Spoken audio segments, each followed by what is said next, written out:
So this video is about if you want to become a more influential leader and communicator, try these three key tips.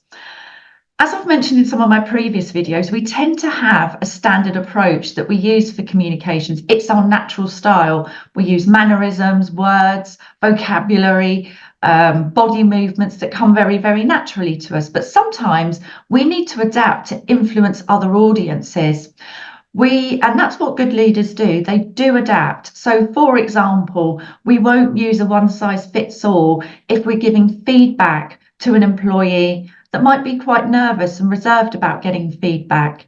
If we're working with someone who's very directive, very fast, we might adapt our style to be very directive and fast and less detail focused than we might be with other people. Now, here's some few key tips that can help you bring what you're talking about to life, whether it's feedback, whether it's a presentation. Use stories and anecdotes to illustrate your points and make your messages more engaging. I quite often share stories about what I've done here, and if I'm doing a speech in front of an audience, I might tell a story from my own career, as in I remember the time when I had to receive some feedback and how that felt to me, and how as a leader I might do that differently and adapt to somebody like me or another team member. You can use body language, or nonverbal cues to reinforce key messages and connect with the audience.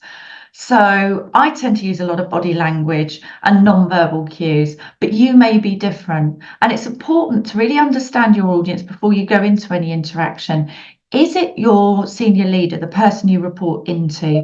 Are they somebody that likes to have a lot of facts and figures, that likes to be quite precise? Or is it somebody that likes to have a bit of small talk before you go in? So perhaps you can try that in those one-to-one settings, but use your body language appropriately. Now, if we're doing a broad presentation or talk, we don't want to be waving around everywhere like the Muppet Show, for example. We might want to make a specific body language cue to emphasize a point.